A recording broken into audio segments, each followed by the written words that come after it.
Thank you. Good morning to members of the police board and the public who are watching this.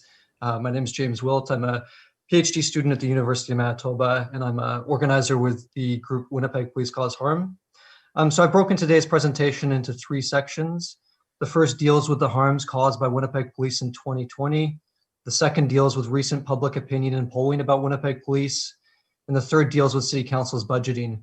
All of these demonstrate why the proposed police budget is completely inadequate and why the police board should instruct the WPS to sharply reduce spending, generate as great a surplus as possible, and return it to the city for redistribution to other departments that actually keep people safe. I'm going to start by listing some of the harms because it is important to remember what we are getting for over $300 million in spending per year.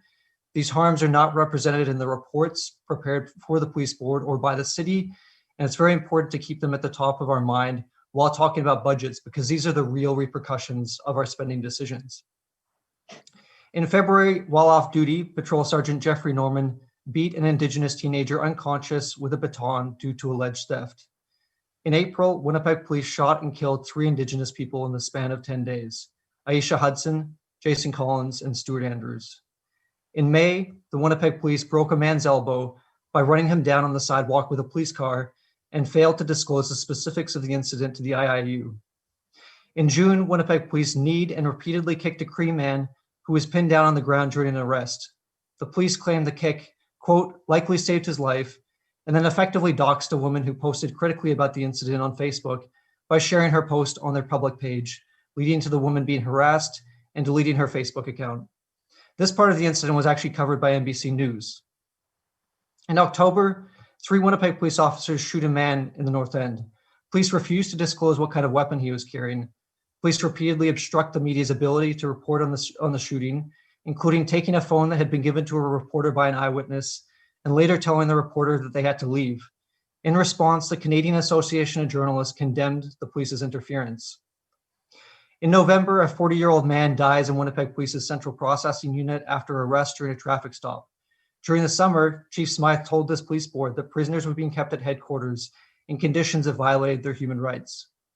Most recently, only 2 nights ago, an officer who has been identified by some as Patrol Sergeant Kevin Smith, who, if true, has a long litany of abuses, including unlawfully searching a bag and slamming the person's face into their vehicle during a 2015 traffic stop, was filmed retaliating against someone who asked why he wasn't wearing a mask during a pandemic. In response, he escalated the situation and ticketed them for challenging him. The Winnipeg police responded to this by speaking to the officer. This is only one of dozens of stories that we've heard from people about police not wearing masks during COVID-19.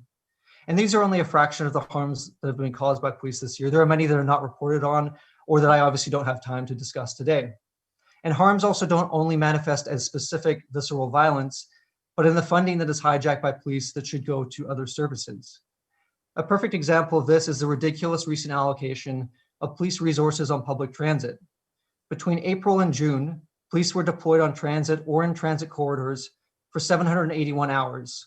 That's almost 5 times higher than between January and March, which itself was far higher than at any point in history. Between July and September, police were deployed on transit or in transit corridors for 496 hours. While this was a drop from the second quarter, it's still far higher than at any point in history.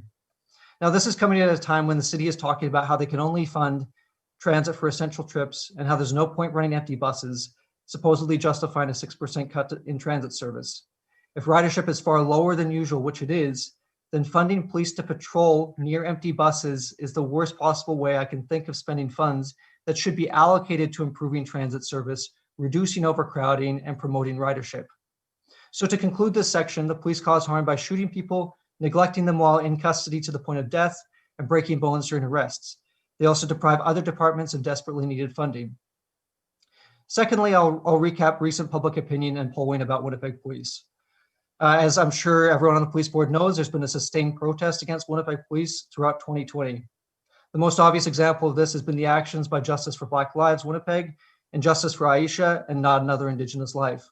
Many of these rallies have included large actions at the legislature. Justice for Black Lives, for example, was one of the largest protest actions in Winnipeg's history, drawing many thousands of people out. Justice for Black Lives also organized 7 days of peace in June, organizing actions outside the courts, City Hall, police headquarters, RCMP headquarters, the Remand Center, and the Canadian Museum of Human Rights. Aisha's family has also hosted several rallies and vigils to remember Aisha's life and to demand justice. And as you will also have likely seen, the online petition created by Justice for Black Lives now has over 115,000 signatures. Polling data also shows serious dissatisfaction with police in Winnipeg. An October poll from Angus Reid reported that 36% of Winnipeggers think that police funding is too high and should be reduced. This number was second only to the GTA with 38% residents and considerably higher than the national average of 25%. Another poll, also from Angus Reid, found that 26% of Winnipeggers have an unfavorable view of police, which itself is considerably higher than other prairie cities like Edmonton, which had 19%, and Regina with 16%. A survey published by Statistics Canada in November found that only 31% of people in Winnipeg have a, quote, great deal of confidence in police, and only 29% think that the police, quote, ensure the safety of the citizens in the area. But if you're not convinced by these numbers, look at your own budget survey. The number one multi-year budget priority for constituents who responded to the city's online survey was community services, followed by investment in transit as number two. The budget also notes that, and I quote here, the Winnipeg Police Service received the most feedback of all city services, mostly focused around shifting budget towards community supports. The online survey also found that the three most important specific services identified by Winnipeggers were medical response, community livability, and public transit. Meanwhile, the three least important services identified by survey respondents were golf services, parking, and the police service.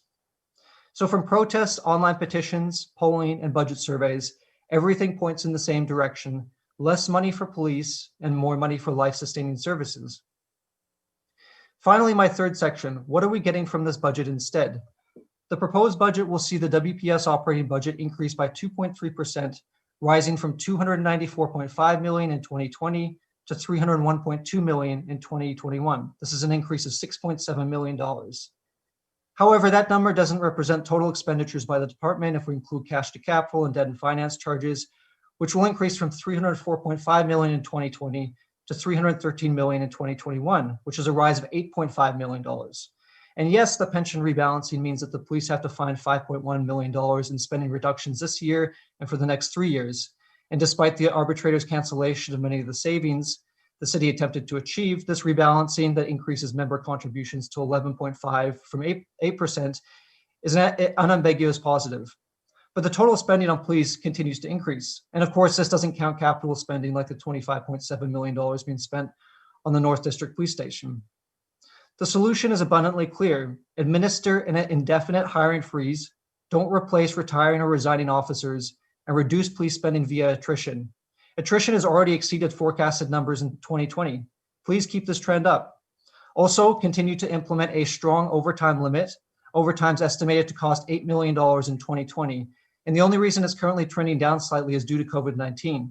The city needs to take steps to ensure that overtime is capped and not allowed to continue eating into the municipal budget. I'd also advise administering layoffs and reverse seniority to drastically reduce the police budget. I can't help but notice that we saw another graduating class only a couple of months ago, and that the police is actively searching for hires for auxiliary cadets. This should be halted.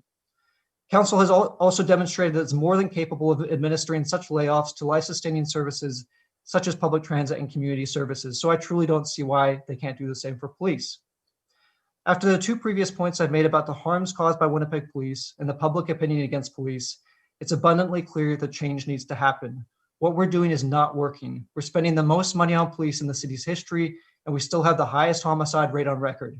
Any evidence-based policymaker would recognize that policing is a black hole of funding with no clear returns. And that doesn't just mean introducing a Harvard-Bloomberg program that diverts non-emergency calls. Unless the police budget is drastically reduced through a hiring freeze and overtime cap, the police will continue to consume an increasingly large portion of the city budget, depriving alternatives of funding. It doesn't matter how good an idea is if the police continue to receive a vast majority of the spending for public safety.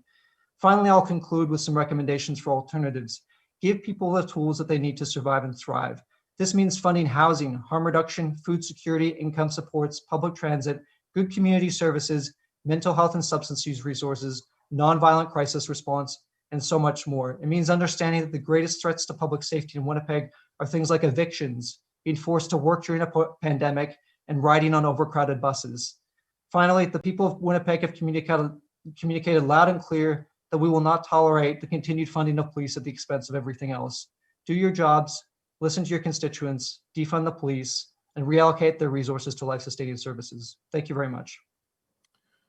Thank you for your presentation. Are there any questions? Councillor Mays. Thank you. Thanks for the presentation. You didn't use the term murder, so I want to thank you for that. You cited some stuff that has happened, some deaths. I think part of the difficulty earlier was people used the term murder, or at least one presented it. So thank you for that. You've raised, as the previous speaker did, the what is called a survey that was part of our budget preparations. You have absolutely accurately summarized what those results say in the budget. I don't take issue with your characterization of what they say. I guess when you're saying everything points the same way, you probably heard my observations earlier that while this survey, as it's being called, isn't statistically significant, it's not a random sampling by geographic spread, it certainly isn't statistically valid in terms of the age groups. We have had other surveys that would suggest, for example, the majority of people over 55 in the city thought the service was underfunded. So I get what you're saying, but you're saying everything points the same way. I got to say, you are aware of some of the survey, the ones in the budget from 2020 and 2019 police board survey that would suggest some people, in fact, the majority of some age groups feel the service is actually underfunded. Is that a question? Yes. Am I aware? Yes, I'm aware that some people in Winnipeg support the police. And what I'm saying to you is that many people in Winnipeg do not support the police. And I can go through the facts again. We can look at the massive rally that happened during the summer, Justice for Black Lives organized. I would estimate, of course, it's difficult to estimate crowd numbers, but around 10,000 people showed up to support the Justice for Black Lives demands, which, as you can see from their online petition, supports the defunding and abolition of police. So as a councillor, as a representative, I think you have to take those sorts of events into consideration when you're making policy. If X amount of people support the police and if X amount of people are arguing for the defunding, you can't just listen to the people who think that the service is underfunded, which is currently what council is doing. They're only listening to people who think that the service should continue to be funded at higher rates. And so meanwhile, everyone who showed up for these Justice for Black Lives protests, everyone who's participated in the rallies for Justice for Aisha, everyone who shows up in the Angus Reid and the Statistics Canada polling, which as far as I know uses random sampling and proper surveying techniques, you have to listen to them as well. And so in doing so, this is why I would propose the hiring freeze, the overtime cap. And if the city is as concerned with fiscal capacity as it demonstrates in every other discussion that we have about transit and community services and public works and all the rest, you have to apply the same kind of logic to policing itself. Yeah, no, you're right. I'm the Angus Reid polls and the poll done in 2019 by the police board here was statistically significant. 65%, I think it says on page 13, 65% thought service was excellent or good. So there are different surveys showing differing results. You're saying everything points the same way. I'm just saying, well, I think there are different results being obtained in different consultations. You quite accurately cite what the budget consultation showed. No issue with that. I'm saying, look, some of the other surveys that have been done in 2020, 2019 show 65% think it's excellent or good, 74% satisfaction. So you're saying listen to everybody. I think we're trying to do that, but Can I respond, please? Yeah, sure. Like I quoted a survey which was published by Statistics Canada in November, and I'm not going to get into the intricacies of whether Statistics Canada is a more reputable polling agency or surveying agency than the police board itself. But that survey published last month in 2020 found that only 31% of Winnipeggers have a, quote, great deal of confidence in the police, and only 29% think that the police, quote, ensure the safety of the citizens in the area. So that's less than 1/3 of Winnipeggers think that police ensure the safety of citizens in the area. If you aren't going to listen to that, I truly have no idea what is going to convince you. This is by Statistics Canada, the federal agency responsible for accumulating information on public opinion. So I would really recommend that you look at some more updated numbers on the public opinion of Winnipeggers. We have surveys. We do get those provided to us. Certainly, there are different views of whether the police are important or not. You have accurately summarized what this public consultation said. Personally, I don't think the majority of I'm summarizing what Statistics Canada says.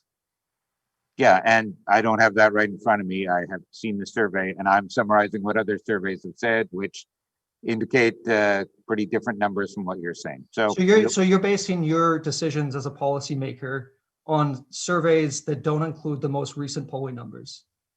No, we also don't just look at numbers with statistically insignificant sampling. We don't just look Are you calling Statistics Canada insignificantly sampling? No, I'm not. Okay, well, that's the polling data I'm talking about here. Yeah, that's part of what we look at. We look at the results from different surveys. The one you cited isn't technically a statistically valid survey, not the Statistics Canada one, the one that was part of our budget. I'm talking about the Statistics Canada one. I don't know why you keep referring back to this online survey. If the online survey that the city conducts is so statistically insignificant, I would really recommend that the city do a better job of surveying so that you can actually have statistically reliable data to base your budget policy decisions on, because otherwise this will just be the response that we did this online survey, it got numbers that we don't like, and therefore we're going to disregard it because it's insignificant statistically. So maybe you can use some of the money that you're going to take from the police budget and invest it in whatever department does this kind of polling, because this is an important thing to be able to establish what Winnipeggers think about police, what they think about public transit, all these sorts of things. I agree with most of that statement, that we certainly need to do a better job if we're going to say something as a survey of the public. I agree with you on that. Okay, glad we can agree. Thank you, James. Well, just to reiterate some of the points that you made as well, overtime is actually trending down. That's a point that you made, and you can concur on that, correct? What is trending down? Sorry. Overtime. Please. No, but what number are you talking about? For 2020, over 2019 and 2020, it has been trending downwards. What has been trending downwards? Overtime, police overtime. And like the number of officers or the budget? Overall use of overtime has been trending down. Oh yes, slightly. But if you look at the third quarter financials that are submitted by the Winnipeg Police, which will be discussed at the next police board meeting, it specifically says that this is because of COVID-19 and that there may actually be an uptick in overtime due to the rates of violent crime. So I would say that is by no means stable, and that the police board in the city should do far more work to actually implement a solid overtime cap, because as we know, the arbitrator's decision throughout a lot of what the city was trying to do, which includes overtime as pensionable earnings, which doesn't only apply to this particular situation, but also special duty officers in which we have officers in superstores and liquor stores and all these sorts of things. As far as I know, due to the arbitrator's decision, this continues to mean that overtime earnings can be applied, or are pensionable earnings, which, you know, given that the city is attempting to greatly reduce pension costs over time, I think definitely warrants a firm overtime cap, which ensures that these numbers don't rebound. The other comment you made about surveys, there is another survey coming out that will be issued by the Winnipeg Police Board in 2021, and I encourage all residents to participate in providing responses. I look forward to participating. Will that be published on the website? Yeah, it will be published on our website, and again, I encourage all Winnipeggers to participate in providing responses. Terrific, thank you.